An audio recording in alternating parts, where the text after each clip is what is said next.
guys. Welcome to another episode of our special Young Urban Moms COVID-19 pandemic coverage. And you have Carol and me, Mary, here with you today. And we're joined by someone who is on the front lines of this pandemic. We have Sasha with us. Hi, she guys. is an EMT, EMS. Yeah. Correct me if I'm wrong. It's Okay. good.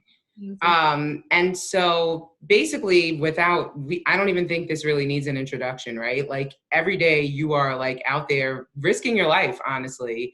And so we really want to know like what your day-to-day life right now is like. And I mean, mind you, you also have a 3-year-old, right? Yeah. Little Jacob, who is the most adorable boy ever.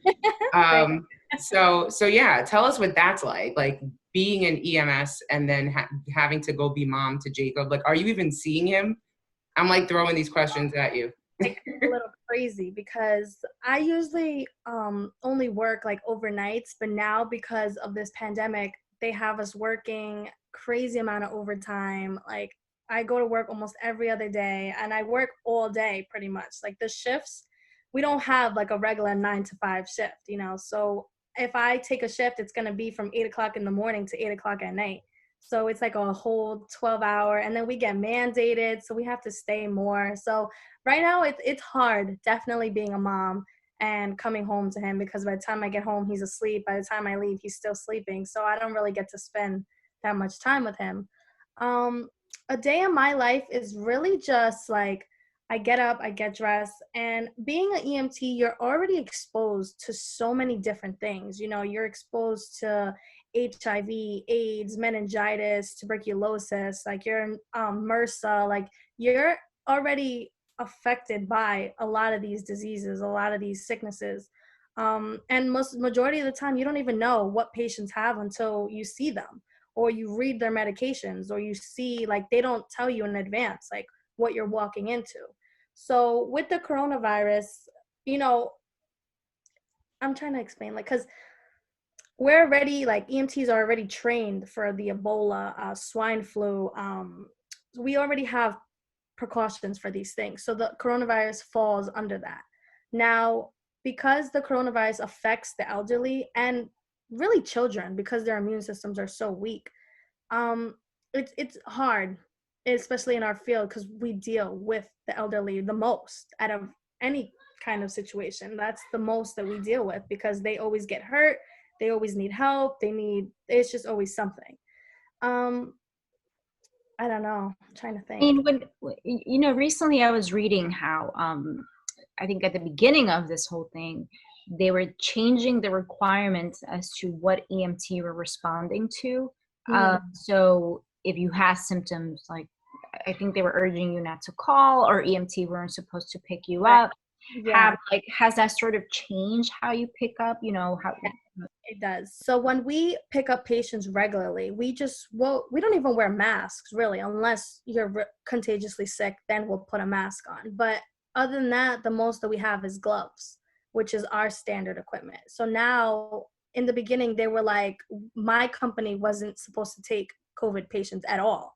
So if they even had any symptoms, we were not allowed to take them. We weren't allowed to deal with that. But now we have a whole a bag that has like the safety precautions that we need. So we have caps, gowns, we have shoe covers, goggles, face masks, we have the N95 mask. So if we do come across a patient who has the coronavirus, we have to immediately call it in and basically try to protect ourselves as much as we can.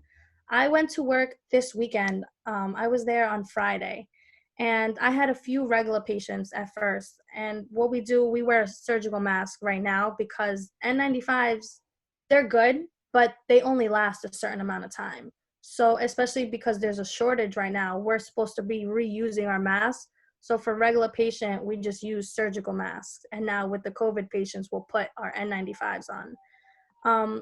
I got a call to a dialysis center, and it was this, I think, 50-year-old man, and he had symptoms. He had a fever of 102.7, and he was throwing up, he was coughing, he was sneezing. It was just everything that went wrong. So before we went in, me and my partner, we called base and we asked them, like, what do we do? And they were like, you got to go in, use your gear. So we like double glove, we put a mask, put 2 masks on. We like try to protect ourselves as much as possible. But now I know for sure, like if your fever goes up, if they're coughing, if they're like just if they're very fatigued, like if they have the main symptom is difficulty breathing. That's the big one. That's what throws everything off. So if they have all of these, then we take them. But if they don't, like if they just feel sick, then we just tell them like self-quarantine. If they want to go to the hospital, we take them. But if not, then it's just, the main thing is like self-quarantine unless you really can't breathe. Like if you need like that assistance, then we recommend you go like ASAP. So if they do have like all of the symptoms, then how are you protecting yourself, or how are you protected from catching it? Protecting ourselves is a little hard because like I said, there's a shortage on masks, there's a shortage on supplies. So we have to reuse masks. We have to reuse, not like gloves or anything, because gloves we always have, but it's just always something that we have to open up, we have to pop, we have to take from the hospital. Like protecting ourselves is really hard. We do as the best that we can. We try to keep like we try not to get too close to them. Like obviously we have to handle them and put them on our stretcher and put them in our truck, but the most we can do is just double up on everything that we have, double up on gloves, put another mask on, like make sure that our equipment's working and that we put it on the right way. That's the best way we could protect ourselves. And then after, when we're done with the patient, we wash our hands, we sanitize our trucks, we clean our stretchers, we put hand sanitizer on, and we just try to do the best that we can. Like we just go out of service for about an hour just to clean our truck and like really like decontaminate it. So, I mean, on average, how many people are you picking up now? You mentioned you had like 4 on Friday. Has it increased? Because, I've seen online, like people are saying, oh, I'm hearing sirens everywhere. So has there ever really been a spike in people? Not really, no. We get a lot of normal calls. There's probably maybe every shift that I work, I probably pick up like 3 patients that have it. It is a lot, because when you're dealing with normal people, like it's a lot. But other than that, we get regular calls. A lot of the people are admitted into hospitals, and now we have the checkpoints at Staten Island North, at Seaview by the South Beach. So a lot of people are making the calls, making appointments, getting themselves checked out, and then just going from there. The hospitals, they're really for the urgent cases. If you have the symptoms, just stay home, isolate yourself, treat it like the flu, because that's essentially what it is. It's flu-like symptoms, and then you just get like all this other stuff with it. Sorry, my son's coming out. Okay. It's all right. We're dealing with the same thing. I think I've given my son the evil eye like 5 times to stay upstairs. So have any of like your fellow EMS workers like caught COVID from working, or? Yes, I have 2 of my coworkers who actually caught it and are tested. They couldn't come to work. They didn't catch it bad, thank God, but they did catch it. They definitely caught it from a patient. So, and we're in and out of hospitals, we're in and out of nursing homes. So we're like everywhere that this virus could possibly be. I mean, does it put you? I mean, I've seen your baby there. Do you have just because they are you have clear symptoms, but then you also have the asymptomatic piece of it. Are you afraid of like yourself carrying it, bringing it home? Like, what is sort of your anxiety? So my thing, when I come home from work, I have a Lysol can upstairs, and I literally take my boots off outside. I Lysol them, my jacket's right behind me. It's like a big jacket, so I Lysol it, and then I wash my uniform the minute I get in. Like I don't let it sit. I don't let it don't leave it in my hamper. I wash it right away just to take anything that I'm bringing home, just not have it lingering around my house. And I do this anytime I go to work, not just because of the coronavirus, but anytime I go, you never know what people have, and I don't ever want to bring that home, especially to my son. I have a younger sister, I have parents home, so it's like I don't want to bring that stuff home to them. And that's like my biggest thing. Like, I make sure I take everything off outside before I even walk into my house. Like, I'm just like taking it off, like doing the best I can to not bring it inside. What about your family? You just mentioned them. Are they like afraid for you? Are they afraid of having you around? Yes. They're so funny because my dad, he's like, Sasha, like, be careful, like, make sure you do this, make sure you do that. They're scared themselves because the virus, it affects the elderly, but if you have any underlying sicknesses like asthma, high blood pressure, diabetes, like it could also affect you because your immune system is already compromised. So my father has like high blood pressure, my mom has asthma. So now it's like, okay, like now you really got to be careful because even if they get sick, it could really, the coronavirus really affects your lungs, your immune system. Like that's what it attacks the first thing. And that's why you have all that trouble breathing, because that's the first thing it goes for. So my family's definitely scared for me. They tell me to be careful. My mom like sends me prayers every time I go to work. And then they just want to make sure that everything is okay. So I feel like by the time you're seeing people, right, I'd imagine that it's kind of like the guy you described you picked up the other day. Which, by the way, I'm like, why would he go get dialysis and he was feeling like that? But that's a whole other story. But I guess I do get it because he probably needs that to live too. So, but I can imagine that like you're seeing people at their worst, basically, because everyone else kind of knows to stay home and self-quarantine if they're just feeling off. So, like, do you feel like the things that you're seeing are like traumatizing and like your fellow healthcare workers are gonna, have PTSD after all this? Hi, Jacob. Okay, 1 second. Yeah. Sorry. I'm sorry. Go ahead, get him set up. It's cool. He's like, Yum life. Yeah. He's like, the TV's off. I apologize. No worries.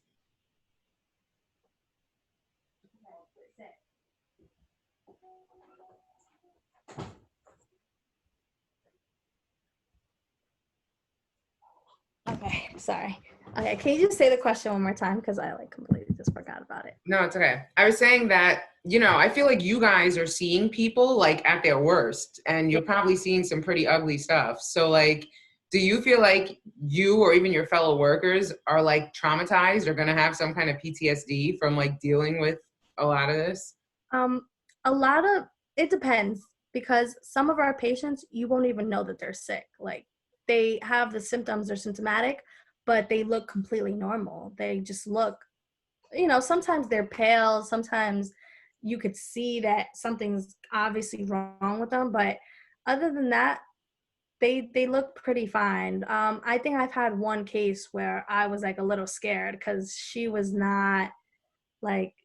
very, very sick. We had her on the oxygen, we had her laying down, she was unresponsive. Like it was definitely scary, but like I said, working like in the EMS field, you come across these things all the time. So it's like, it's really just the field that you chose to work in.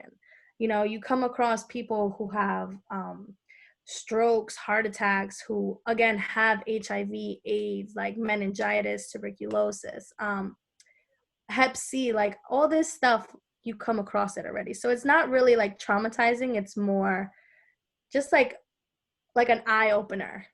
Definitely. Like you could get it from anything. I mean, I think it also, I don't know about you, but you are a first responder. You are the first one people really kind of come across to, and then they kind of go down this path of like, in the ER, whether they're admitted or sent home. Mary mentioned being traumatized, but does this sort of give you faith in a little bit? This is a pandemic, kind of the worst of worst of things that you might encounter. Does it give you faith as a person doing this job? How do you kind of feel being the position you're in, and having people thing where at 7 o'clock people applaud you.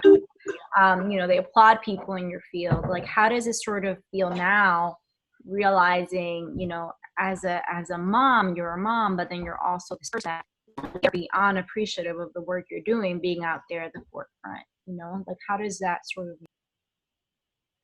Well, right now, I feel like EMS is getting a lot of recognition. Like, I go places, I walk into the store in the middle of my shift to get a drink or something, and people are like, thank you so much. Like, they try to, like, this is the worst thing, because I hate this. Like, I feel so awkward. Like, when you walk into a store and they see you in your uniform and they're like, no, like, I'll cover it, or they give it to you for free, or they're like, here. Like, I feel so bad, because I'm like, I'm a normal person, just like you, just like anybody in society. So I don't like to take advantage of those perks, like where they're like, oh, here, take this, take that. It definitely feels good, though, to feel that relief that people feel safe when you come around. Like, they have that, like, okay, like, we're fine. There's people who are handling this. And then, of course, people are so thankful and so appreciative of the little things, like, it does make a difference. It does feel good, at least for me. I can't really speak for a lot of other people, but for me, especially, like, it's my first year on the job, so it's like it helps a lot, knowing that I'm, like, helping people, knowing that people see how hard we're working, how hard we're trying, and especially because my company is a private company. It's not even like it's not the hospitals or anything. Like, we're private. But now, because of this pandemic, we're going based off 911 calls. We're helping the hospitals. We're doing everything we can. So now they're looking at us more, and they're like, okay, even though they have their set patients, they're going out to emergency calls. They're walking into all this stuff. And we're, even in my job, they're training us to work off the 911 system, to not be surprised by anything that comes our way, because private companies have their set patients. We pick up, we drop off. We're like a taxi cab, basically. But they come with us because they need help. So now we're picking up a lot more. We're getting more calls, hence why we're so busy. And it feels good, like, to be out there in the community, helping everyone and helping the people we can and doing our part. It feels good to play a part in it. Oh, well, first of all, you said you're like an ordinary person, but you are doing some extraordinary work. So we appreciate you, just like, the world does right about now. And we're going to be sharing, some of your YouTube footage so people could get a more in-depth look at a day in your life. Yeah. But yeah, I mean, definitely tell everyone your YouTube handle, your social handle, so people can follow you and follow along your story. Right. So I do YouTube, obviously, like Mary said. I just posted a video, actually, of doing, like, me getting ready for work, a day in my life as an EMT. Like, of course, I couldn't record a lot because of the laws that I have. I could go to jail if I put a patient out there or something. Like, it's against HIPAA. So I recorded as much as I can, and my YouTube name is literally just my first and last name. It's Sasha, Sasha Jara, Jara. And my social medias is pretty much the same thing. My first and last name. I have Instagram, Twitter, Snapchat, Facebook, anything. Like, I like to take people's questions. I like to put as much as I can out there. Like, people ask me all the time, how can they help themselves? How can they prevent it? How can they protect themselves? And I love to answer those questions, because I send prayers out to everybody. I hope everybody's staying safe, clean, healthy. I hope everybody's taking those steps to protect not only themselves, but their family. You know, there's children, the elderly, parents, grandparents. Like, I hope everybody is just being extra careful. And I tell everybody stay inside, because everybody wants summer. You know, summer is only what, 2 months away? Like, summertime is coming. Everybody wants to go out and do these things. I'm like, you guys got to stay inside for us to be able to do that, you know? And I read a post recently that was saying we're running out of resources. And it is true. Like, we're running out of a lot of resources. My company alone has to rewear masks. I know my cousin's an RN, and she has to rewear stuff. She has to, you know, do all these things. And there's not enough ventilators in New York to help all these people. There's not enough staff in New York who's not going to get contaminated. So it's a lot of this stuff that's going on, and it's just crazy. And I just hope everybody's doing the best that they can. Well, we appreciate you doing your part and your message, and we're going to try our best to get it out there to everyone. And hopefully everyone follows you so they can keep up with your story. Yes. And in the meantime, you know, if anyone has any questions for Sasha, you can also at Young Urban Moms, and we will get them to her. And when we actually drop, people can see more of your story, because you actually were in the studio with us before all this craziness broke out. So stay tuned for that, everybody. So yeah, I'm thank excited. you, I Sasha. like working with you guys. It's so fun. Oh, we appreciate you. Thank you. All right. Bye. Have a great Bye. day. Thanks for having me. Stay safe. Bye. Bye. Bye.